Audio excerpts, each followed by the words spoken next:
Hi there, how are you doing today? Namaste, good morning, afternoon, wherever you are. My name is Vishnu Dutt and I work as a network architect in Cisco. So here is once again, good afternoon everyone. I've discussed now what session 5 of SD-WAN learning. Right? Actually, from yesterday's session, I personally thought that there was a lot of concepts involved, right? And I could see that there is a lot of confusion also. And the number one confusion is this confidentiality and authentication are same, right? Believe me, guys, they look same, but they are completely different. And I would like to start by confidentiality versus authentication. So do not worry, we will cover them once again. Because I believe these are the concepts which you need a solid understanding if you want to be on any product. I'm not talking about just SD-WAN. So we will be discussing confidentiality versus authentication, right? Now, as I promised that we have understood uh, these three separate pieces, which are confidentiality, integrity, and authentication. Let's combine them, right? If we combine them, then we get to know the complete picture of security.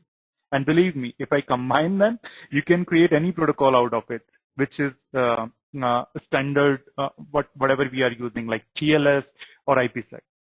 Everything just get down into confidentiality, integrity, and authentication, and that's it.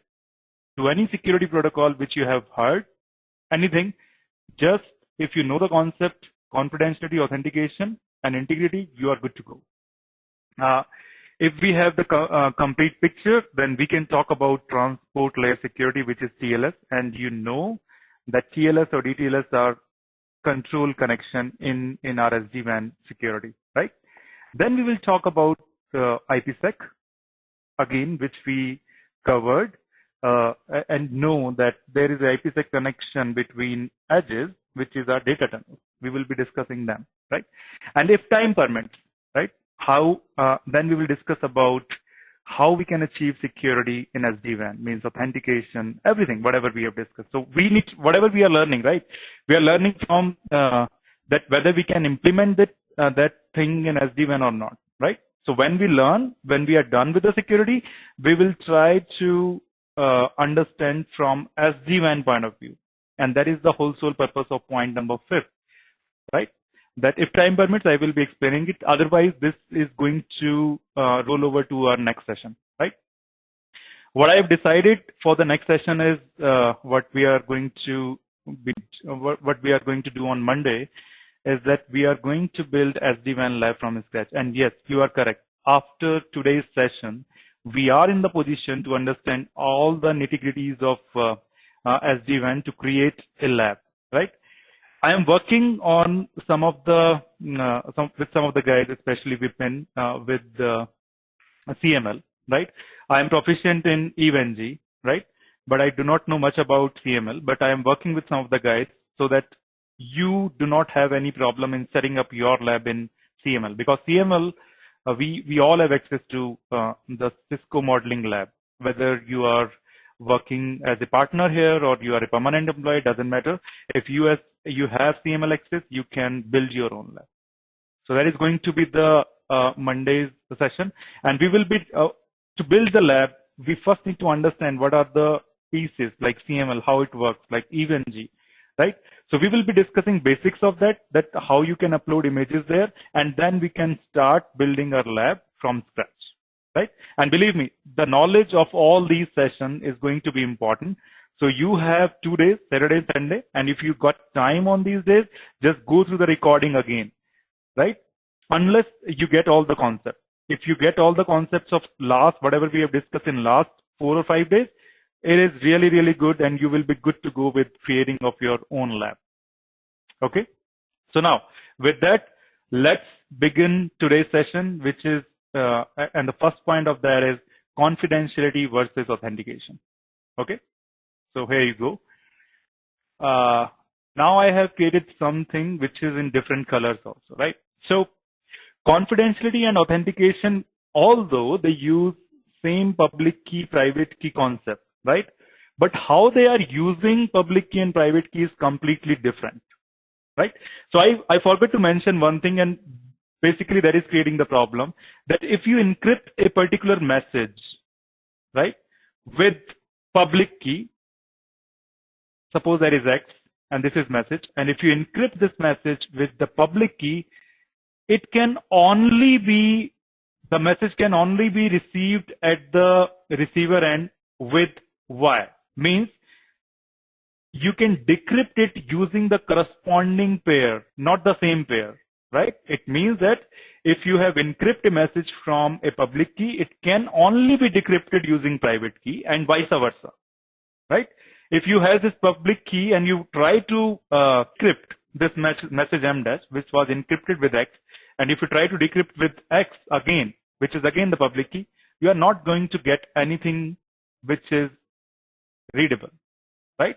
So this pairing is really, really important. These two numbers are not two different numbers. They are linked with each other. But what I was saying is basically that if you have encrypted a particular message from a public key, then you can only able to operate using its corresponding key, which is the private key, and the vice versa, right? So here what I want to do is I want to securely send this message M from this laptop to HDFC Bank server.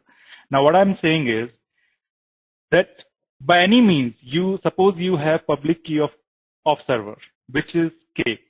You have that key already here. This is public key of the server. So pay close attention here. What I am doing is this laptop wants to send a message to HDFC server. Somehow he got to know the key of the server, right? Which key? Public key, because it is publicly available, right? So how he got it? It is a different point of discussion, which involves certificate authority, which we are going to discuss. No worries. So now what I'm doing is I am encrypting this message using public key of the server, which is K, right? And I got the message here, which is M dash. This message reaches to this server, and I'm pretty sure that this message can be retrieved, the original message can be retrieved using the private key of the server itself, right? So what the server will do, it will decrypt this message with L, which is its private key, and it will get it, right? The original message. It is as simple as that. But the important thing is you are encrypting this message using the public key of the receiver. That is it. And there is how confidentiality is different than authentication. Now let's discuss the other part. I think everyone got to know what is confidentiality. We just discussed confidentiality. Now let's discuss what authentication is. Okay. So I'm removing all these things to explain you again what authentication is. Now there is totally different use case of authentication. What this laptop wants is, if I am going to talk to HDFC server, I want to be sure, right? I want to be sure that I am talking to correct HDFC Bank server. It means that this HDFC server should send me something at least through which it can prove that yes, I am HDFC Bank server. It means that server is authenticating itself to you, right? But how it can be achieved, which is again very, very interesting, right? So what we can do is, this server can do is, this server suppose have one message, right? And now the goal is not to send this message in an encrypted way. Okay. The goal is to prove that HDFC Bank server is HDFC Bank server. So this message contains basically all the important things which only belongs to this HDFC Bank server. Maybe its name, right? Or something, whatever.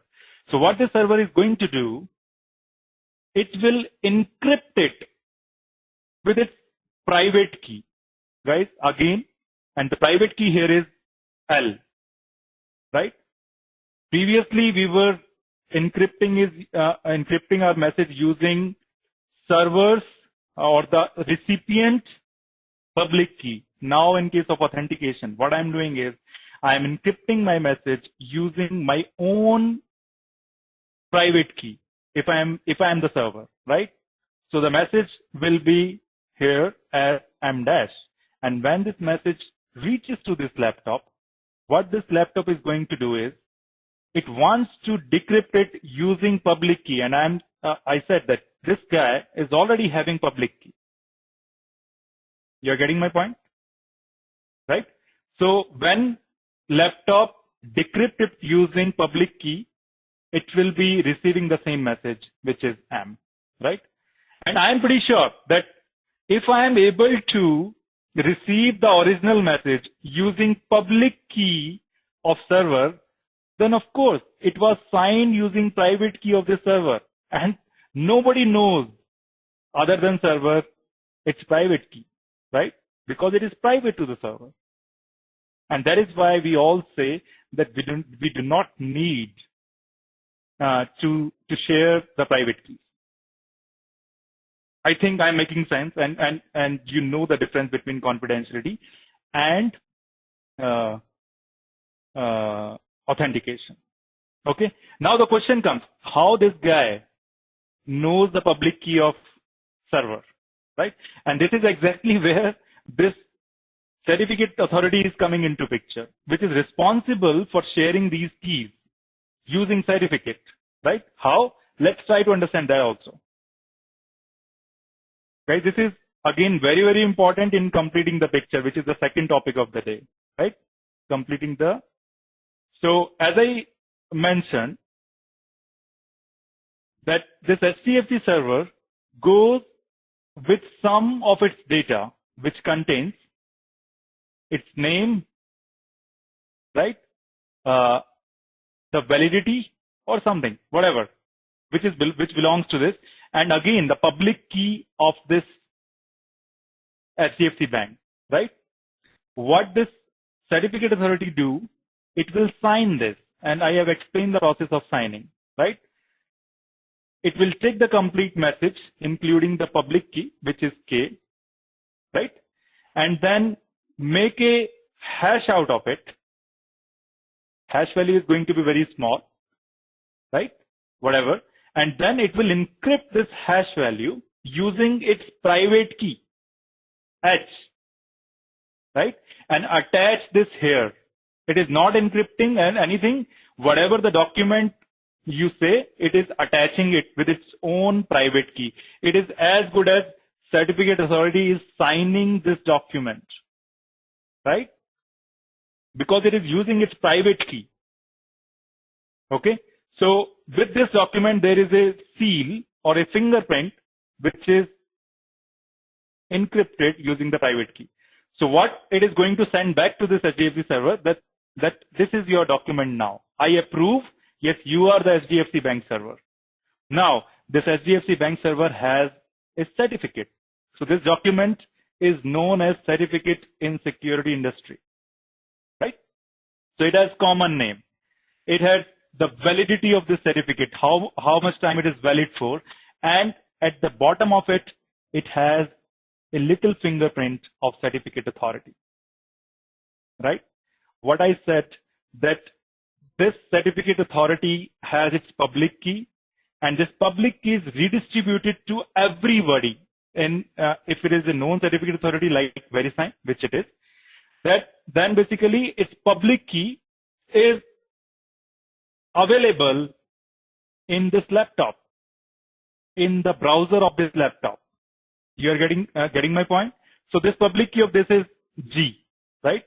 And there is a document associated with this. So the term basically, if we are getting this public key into this laptop, the term for this document or the file which the certificate authority sends is called root certificate, because it contains the public key of certificate authority, right? Which is G. So if I install this root certificate into this laptop, it means that this laptop has already the public key of certificate authority, which is G, right? So whenever you have any browser, most certificate authorities root certificate is already in that browser, and you can see in your own laptop using Chrome or whatever you are using. Okay. Now Let's try to understand the next thing. Whenever this laptop wants to talk to this HDFC server bank, it say hello, right? I want to talk to you. The server is not doing anything except it will send this certificate to you. This certificate, this device, this document. And what this document contains? This document contains the public key of HDFC Bank, which is this K, right? So now in the laptop, you have public key of certificate authority, you have public key of HDFC Bank server through the certificate, but you are not sure that whether this public key belongs to HDFC Bank or not. So what you do, you take the certificate which was sent by HDFC Bank, right? You take its normal properties like common name, right? Validity, and then basically its public key, right? And then you have a fingerprint. You just separate them, both the things. You pass this to same hash function, you will be getting one thing, right? And now this was encrypted using private key of the certificate authority. Now you have public key also, right? This one, G. You can decrypt this message easily. And once you decrypt this message, you will get another value. And if this both value are same, it means that this certificate is signed by this certificate authority. Because you are able to decrypt it using its public key, it means that it was signed using private key of the certificate authority. As simple as that, right? So who is distributing these keys? Root certificate or public key of certificate authority is the responsibility of this complete PKI infrastructure, right? Which put all those root certificate into your browser. The second thing, who is distributing the public key of this HDFC Bank server? It is distributed by a certificate. Certificate contains public key, and that is the only role of this certificate, right? Along with common name and validity. That is it. And in SD-WAN also, we are going to authenticate different controllers using certificates. And that's why certificates is most important. We are going to create our own certificate authority, right? I will tell you how we will sign those certificates, that information which you can send. Now we are talking about HDFC Bank server. There in our SD-WAN solution, this HDFC Bank server will be our vBond or vManage, right? We will be taking all that information and put that into the certificate authority to sign it. And that is going to be really, really interesting if you see things in actual, happening in actual, you can say lab. Okay. So this is all what I wanted to discuss, right? We have discussed how confidentiality is different than authentication, how these keys are distributed. Although I have discussed all these things in the yesterday's sessions also, but I want to be sure that everyone gets it, right? We can increase our session from 14 to 15, right? 14 session to 15. But I really want to make sure that everybody of you get this concept. It is important in any technology, right? So let's discuss the second point. Let's combine confidentiality, integrity, and authentication to get a complete picture of security. Okay. Actually, this is what I have done now. So as I mentioned, that when this laptop says, I want to talk to HDFC Bank server securely, right? What does HDFC Bank server return back? Its certificate, right? Which was signed by the certificate authority. But along with this hello, so it is only saying that I want to talk to securely, but what protocol I am going to use? So it will say that I am generating my public key and private key using an algorithm which is called RSA, right? I want to use AES as encryption, and I want to use SHA as my integrity mechanism. So the initial hello, which is going from this laptop towards this HDFC Bank server, contains all this information. And yesterday someone asked me that how this server knows what is the encryption or integrity or public key, private key algorithm is used at the client end. So basically, when you say hello, I want to talk to you securely, you are sending all these information to HDFC Bank server, right? And here, if this HDFC Bank server supports all these algorithms, like he has also generated its public key and private key using RSA, he wants to use AES for encryption, and if he wants to use SHA, secure hash algorithm, for its integrity check, then basically the communication can happen. So whatever you are sending the algorithms in the hello messages, right? It will check that whether it is capable of doing that, and if it is, yes, if it is capable of doing that, it will immediately send its certificate to laptop, right? So this certificate, as you know, contains K, which is the public key of the HDFC Bank server, right? And some other parameter that my name is HDFC, right? It will go here to this laptop. Laptop has certificate authorities public key already, and I think you know that how it got it. So once he sees it, this laptop will have public key of the HDFC Bank server, and he has already authenticated it that yes, it is legitimate HDFC Bank server, because HDFC Bank server has sent me a certificate, and I unencrypt this certificate using certificate authorities root certificate to know that yes, because the certificate was signed by this VeriSign, and VeriSign is the trusted person. This is our village headman guys, right? From yesterday's analogy. This is a trusted guy. I trust VeriSign, and that's why I am trusting the certificate sent by HDFC Bank server. That is it, right?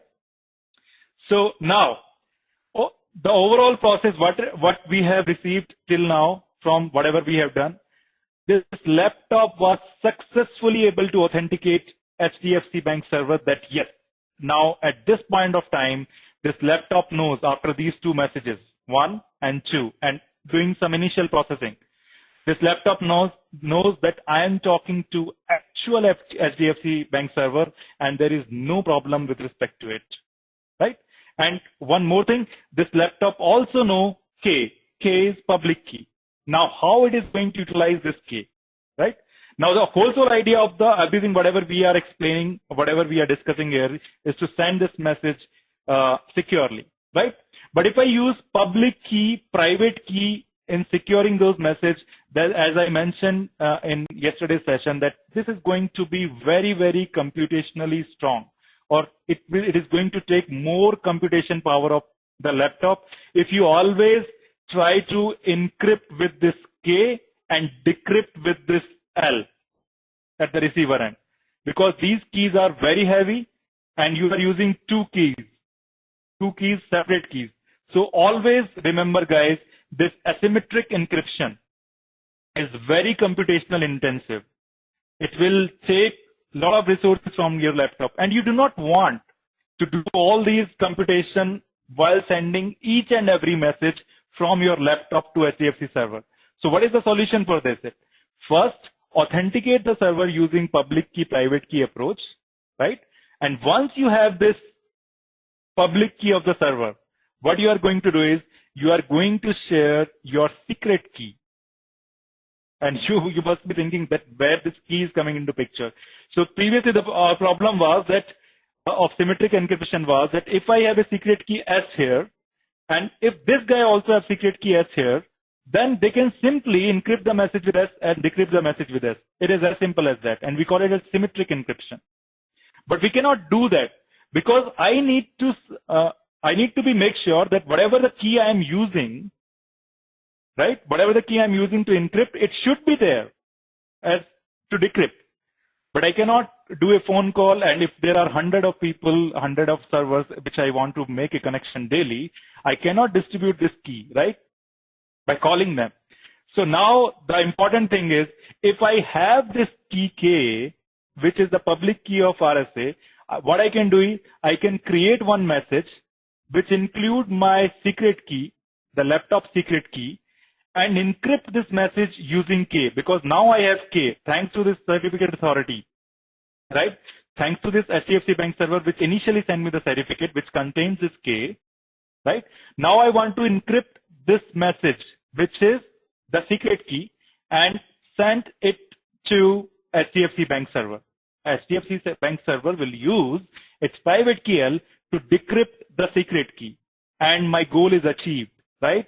Whatever the secret key I have here, I will be having the same secret key here. So now I do not need to use this public and private key, which is really computationally intensive, and I can take my message, just encrypt it using this secret key, and the receiver end will use the same secret key to decrypt it. So overall, if I explain you, I am using public key, private key algorithm to just share my secret key so that I can be using only symmetric encryption, right? Which is not that much computational intensive, right? Maybe it is too much, but I request you over the weekend if you can go and see this recording again. So with that, I take a pause here.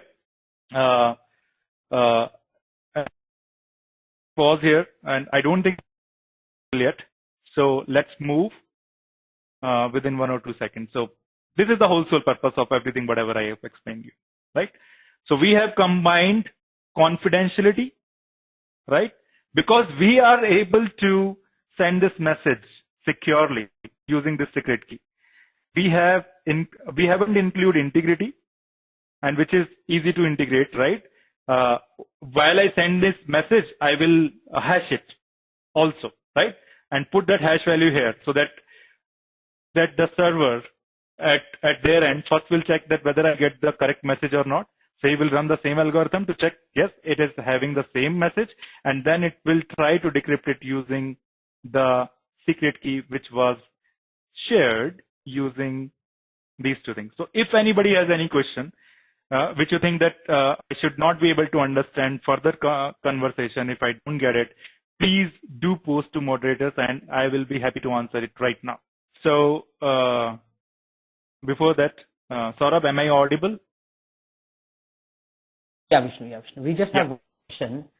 Is sent by server in any encrypted manner? Question from Sagorika Nandi. No. Certificate is sent in plain text, but that's a very good question. But you know, in that certificate, everything is in plain text. Anybody can read that.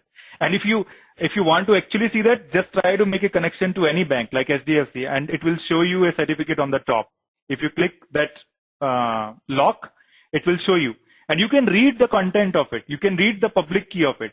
But there is a hash fingerprint also associated with this certificate, which is encrypted. And if you're able to decrypt it using this certificate authority public key, you are pretty sure that this is signed by this. And I want to be sure only that it is, I'm talking to HDFC Bank server, right? So guys, there is an exercise for you. You can make any connection to the bank and just check all the contents, whatever the common name, the validity of this, right? And you can open your laptop to see whether whether the root certificate is involved here or not. You can do all these things together. Very, very interesting if you see them in practically. Okay. Any other questions, Saurabh, or shall we go ahead? Saurabh, Rohit. Yeah, I think Sarthi wanted to explain the authentication part once again. But I think we can request to go through the recording. Is that right? Yeah. So basically, Saurabh, you can go through the recording. It is very well explained. Try to hear it as many as time possible, right? Because if I explain the process again, then I lose the time. I won't be able to. Means I can explain you, but there are other 70-80 people here. Okay. So now, guys, whatever I have explained you are the initial 2 steps or 3 steps, or even the complete transport layer security, right? So as you know that there are TLS, GTLS connections which are the control connections, right? Which we have in SD-WAN, correct? So what are those control connections? That is nothing but transport layer security, which we just explained you, right? How? Let's see it. As I mentioned that as a part of, now I am going to explain you TLS, and you can easily understand this TLS because you know confidentiality, integrity, and then authentication. All these three things, which is the main goal of transport layer security. Why we call it transport layer security? Because it is working at layer 4, right? At TCP layer. So first of all, what happens? This laptop and this HDFC FC server makes a TCP connection, right? And as TCP is connection-oriented protocol, there is going to be a three-way handshake, right? I think you know about it, and if you do not know about it, that is perfectly fine. Just go and read, right? So before initiating anything over TCP, there is going to be a connection establishment, which is three-step process, where you can see a SYN, then SYNAC, and then ACK. Sorry, SYN, then basically you have that SYN plus ACK from the server side, and then ACK, right? So presume before TLS, this TCP connection is already there, right? So as a first step, when this laptop, there is a TCP connection, this laptop will say a hello message to server. And now you know what is this hello message. The laptop is saying, I am capable of doing encryption with AES, right? I am capable of doing integrity check using SHA, okay? And I have already generated my keys using RSA. So first message is the hello message, which is going from this laptop to HDFC Bank server, and HDFC Bank server will receive this message. It is a plain message, nothing, no encryption, nothing, right? HDFC Bank will be seeing this message, and if he's capable of running all these things, which it is, right, it will straight away send the certificate back, right? This is the second step of TLS. In third step, laptop will check the certificate, check for its validity, and you know how? By using public key of this G. Then it will be knowing what? It will be knowing the public key of this bank, which is G, right? And he's sure that I have already authenticated the server. I'm talking to correct HDFC Bank server, right? And fourth step, what it would like to do, the third step is say processing. That is it. In fourth step, what it will be doing, it will taking this public key of this server and generate a secret key, right? Which is already there.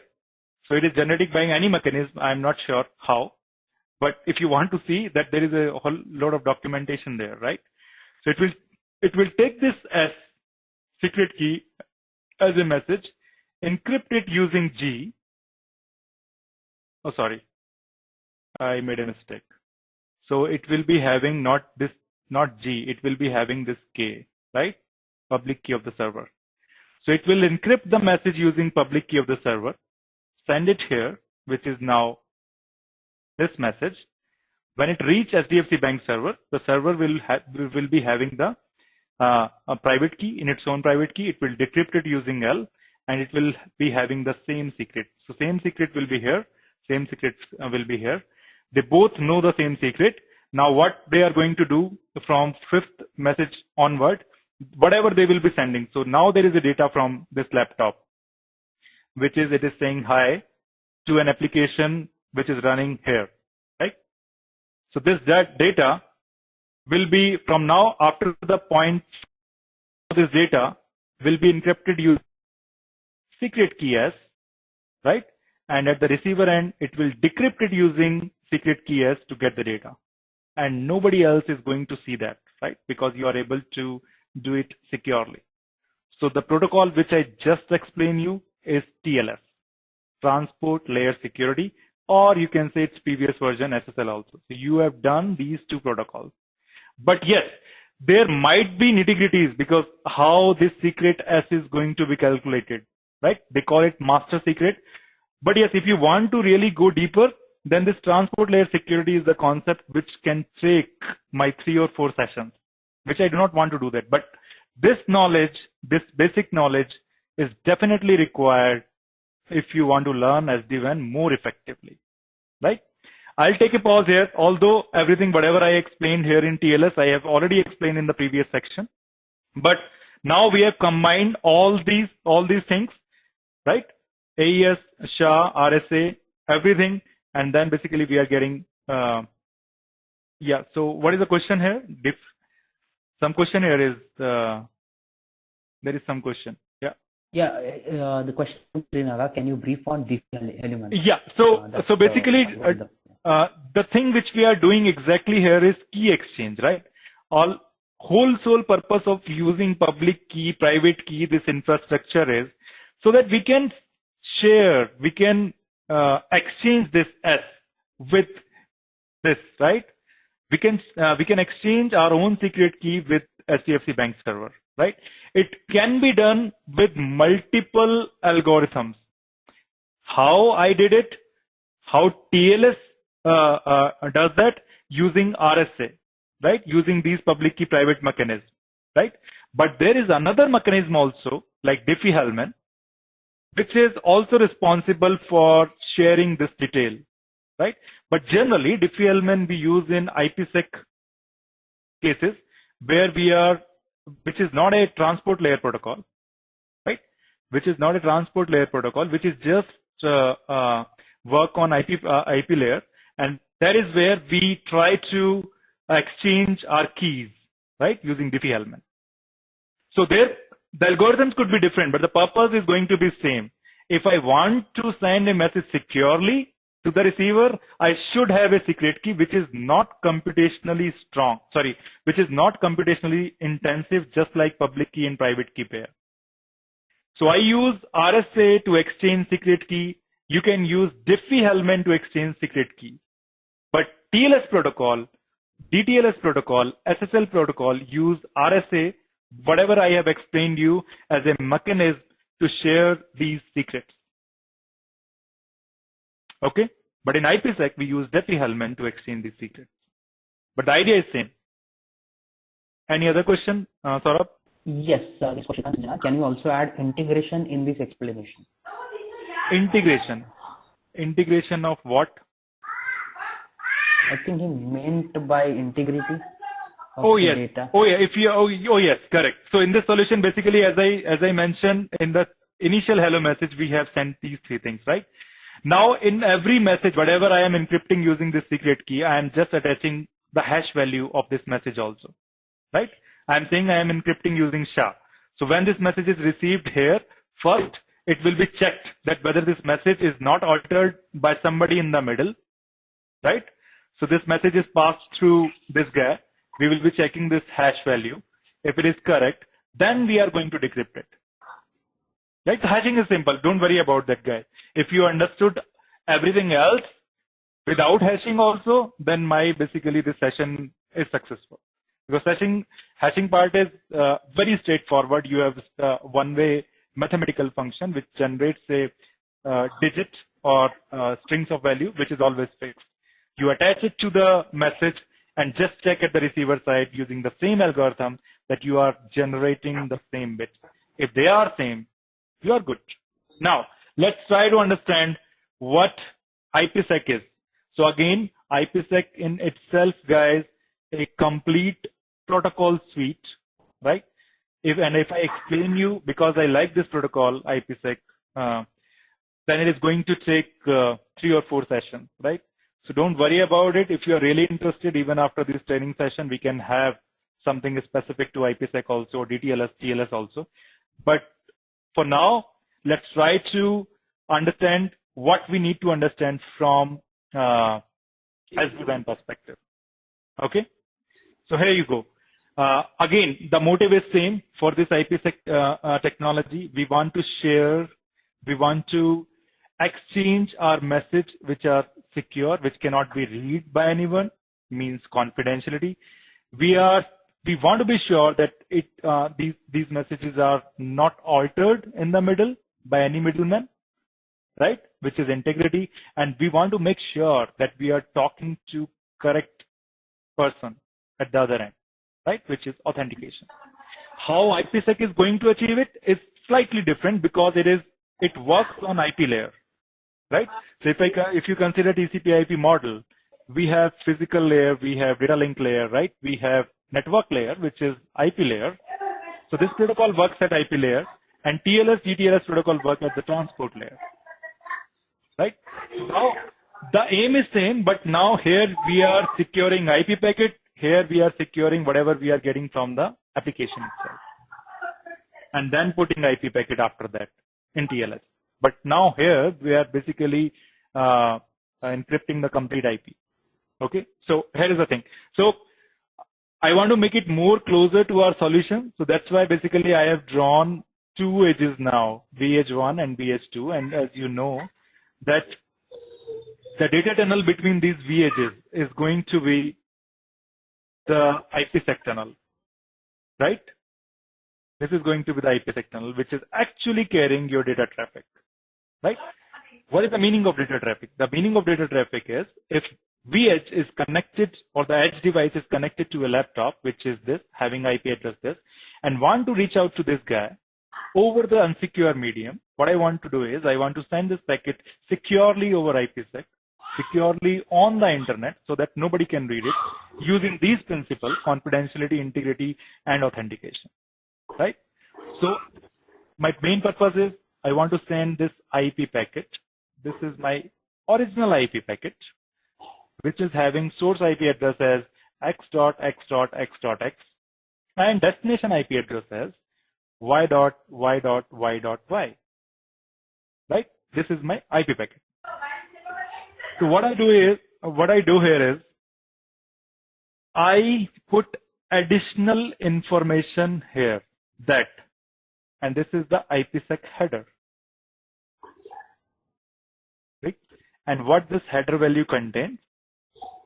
This contains that VH is going to use advanced encryption standards, right? For encryption, right? Then it explains that what it is using for integrity, maybe SHA, right? And which key exchange algorithm it is going to use, which might be Diffie-Hellman, right? So even it happens before that VH1 and VH2 start communicating over a channel, right?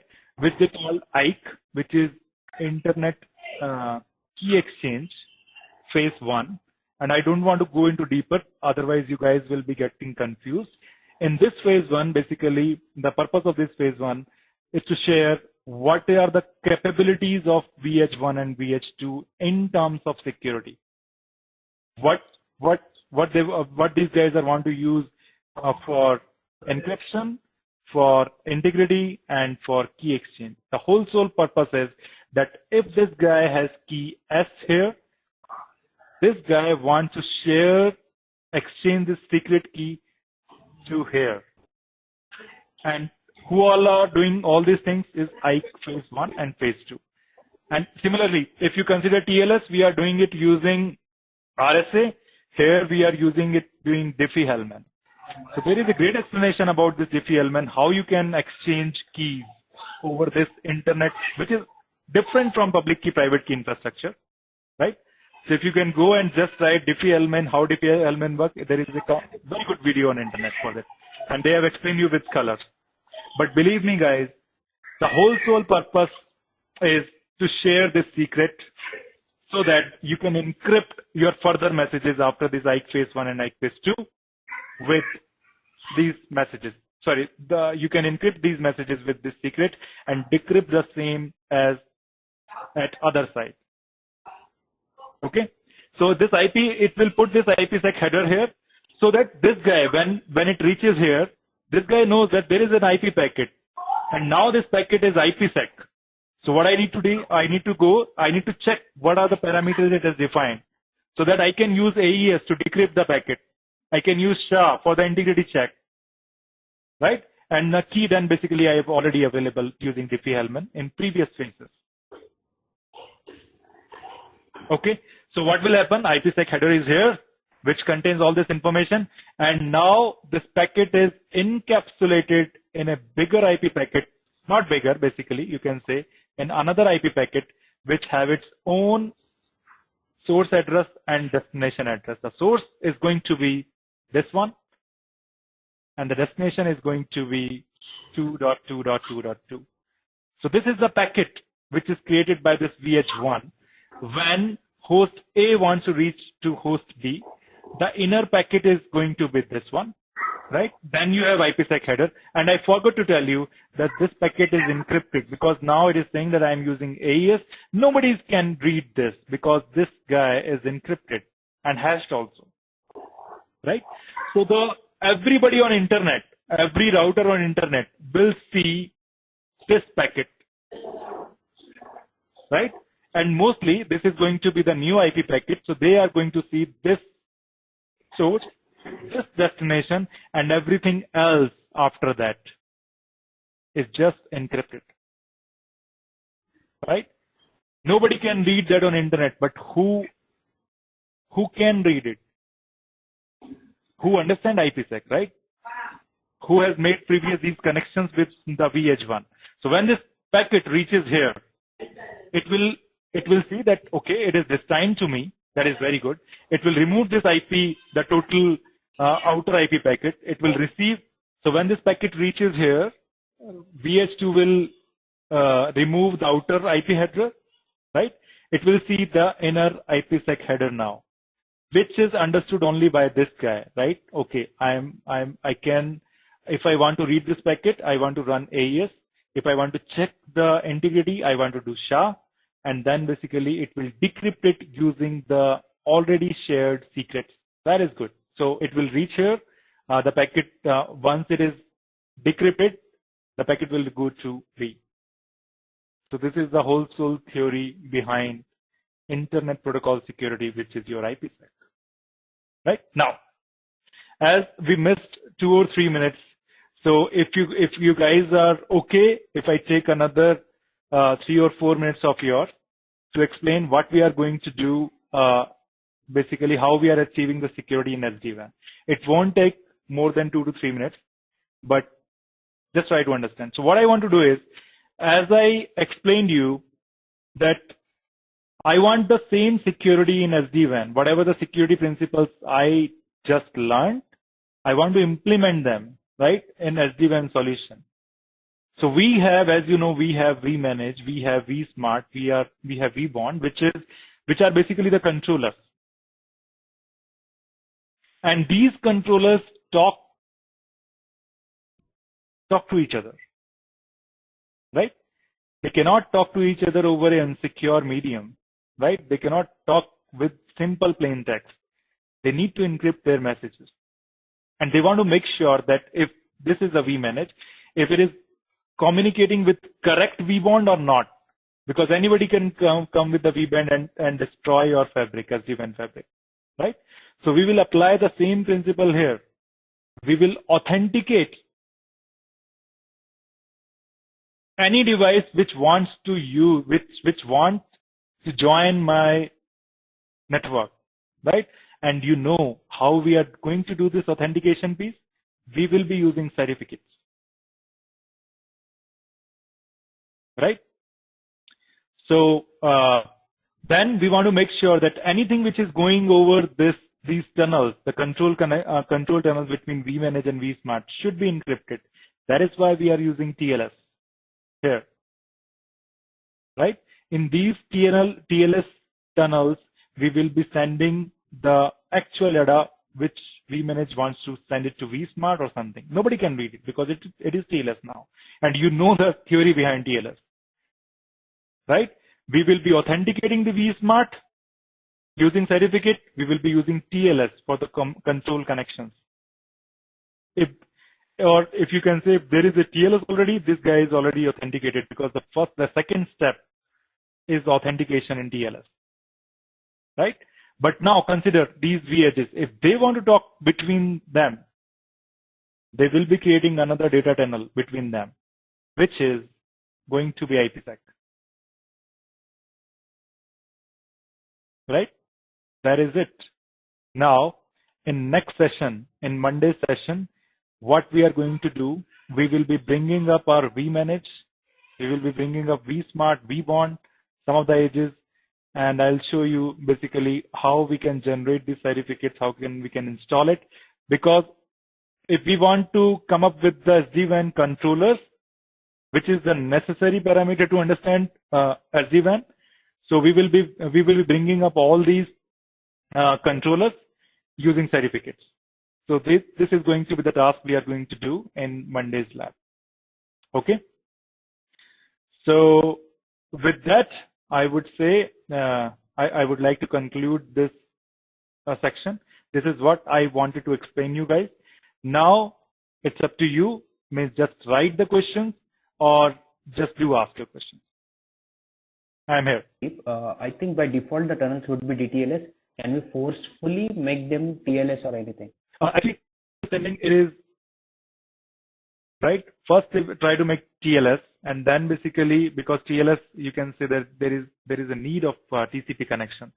So once they think that everything is going smoothly, they swiftly switch over to DTLS, and it happens in any connect case also. So if you see that if you have any connect which you make SSL connection to your secure gateway, if you want to connect to your VPNs, right? This is the same case there also. Previously, when you initiate the tunnel, it is TLS, and then it is DTLS. But I am, maybe I could be wrong here, but I will definitely go and check whether first it is DTLS or TLS. But logic says it should be TLS first and then DTLS. Okay. There was another question from Vinu. I think you are talking about the VA authentication between them or the IPsec tunnels between the name, right? So there was a question that time that is this ES used here in IPsec, which are on V edges, manually configured on those? No, if it is going to be manual, then it's a big problem. You have many 1,000 of edges, right, in some network, right? So it is not going to be manually configured. It is distributed using vSmart device, and that's why I'm saying vSmart, right? So why I'm saying this, because you know, so if you have started this topic, so let me take some more time to explain you. You know that this vSmart, right? This guy has generated its secret, and if they have secure tunnel already, suppose this is S1, also suppose this is S1, and I want this S1 to be here, right? What I can do is, because I have already developed a TLS tunnel which is already secure, can't I send this S1 in this tunnel and instruct vSmart to send it to VH2 here, so that this also can have S1, right? And if they both can have this S1, they can encrypt and decrypt their messages securely over this IPsec tunnel. So previously, if I say you that IPsec required for large deployment, IPsec required its own key server, whose only whole sole purpose was to handle those keys, right? Which is not the requirement now, because this vEdge is already making control connections with vSmart, which are already secure. Why can't we use it? And this is very intelligent move, basically, that why can't you use this secure connection to just distribute the keys? Getting my point? And we are actually doing this in SD-WAN solution. And that is why it is that much effective, that we do not need any key server, or we do not need to configure anything manually over these 100 or 200 devices. But this is really, really very, very good question. Thanks for this. Yeah, so another question, why can't there be TLS tunnels instead of IPsec for data plane? Yes, so actually there is the philosophy behind these two tunnels, TLS and IPsec, is totally different. In TLS, basically, suppose, that's why I've drawn two edges there. Mostly we use IPsec between site to site, because there is something. Okay, let me go. And this is again a very good question, and this is one of the challenging question I get. And if you are asking this question, then I am really, really delightful that you got all the concepts, right? and thanks for that. So that's why I've drawn this edges here, right? Generally, in basically SSL or TLS tunnels, I have a remote access PC with me, right? It doesn't mean that I cannot have a router, but generally, I'm talking about general sense, right? That I make tunnel over transport or transport layer. But now here you are receiving an IP packet here from this, right? Your whole sole purpose is to encrypt this packet. So why don't we use IPsec, which is comparatively, I would say, which is the technology we should always use on the IP packet, because it is developed for the IP packet, right? But it doesn't mean that we cannot use TLS here. We could have been using TLS here. We can use TLS here. But if you go with the industry trend, if you go with the why this IPsec is developed in the first place, it is basically optimal when I want to use IP packet encryption or encryption at IP layer, right? So I totally agree with you that we could have used TLS IPsec, TLS connection at both places, or IPsec connection at both places, but we are not doing it. We are using TLS because it is optimal in certain cases, and we are using IPsec because it is optimal in certain cases. But yes, we can have a discussion about it, because these two protocols are just not the one which can be understood, discussed within 15-20 minutes. But yes, the overall idea is whatever we just discussed. But yes, definitely we can go in detail if you want to discuss more, but not now. But thank you so much for this question. Okay, there was another question from Sagorika. How to ensure integrity that both hash and messages are not replaced by attacker? In that case, integrity check won't work, right? Yes, definitely. So your question is absolutely correct. See, I have encrypted the message, right? What I have done, this was my message previously. I have done some hash algorithm. This was my hash, right? Now what I have done is I have encrypted this message. Nobody can read it, right? So an attacker who wants to change this message cannot change just in message and replace the hash also, because he cannot see the plain message, right? It is an encrypted one. So if he has all the liberty to change anything or everything of this packet.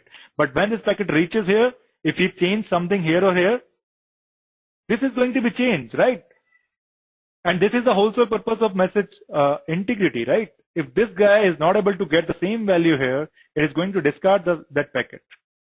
But encryption is making it sure that people can't get M and H, message and hash value, right? And if they cannot get that, if they change anything here, it is going to change this, right? They cannot replace if they change here, and because they know that Shia is there, they can replace this H also. But encryption is keeping them away doing so. You're getting my point? Because the message is already encrypted. But again, great question. Anything else, guys?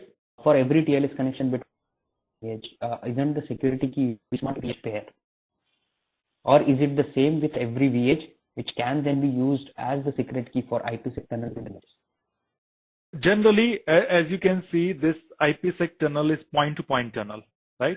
It is always between two VHs. You're getting my point? So there is only one key needed per pair, right? vSmart is advertising our routes. Just have a look at the second recording. vSmart is advertising the route and telling, and once those routes are here, these VHs are happy to form IPsec tunnel between them, right? This VH1 exactly knows that I need to make a connection with VH2, and this connection has just a single key, right? So it could be the responsibility of vSmart. I need to go and check that whether this secret key is generated here, or vSmart generate one key for this key pair and distribute both of them, which is making more sense to me. But again, the question is good. And I'm really impressed with the audience today. Anything else, guys? No, actually we have. That is great. So if you find, if you listen this recording, if you listen and you find something which is not making sense, please do ask, right? And next week's sessions are going to be really interesting. So see you there. With that, I would like to take your leave. Have a nice weekend ahead. Bye for now. Bye, everyone.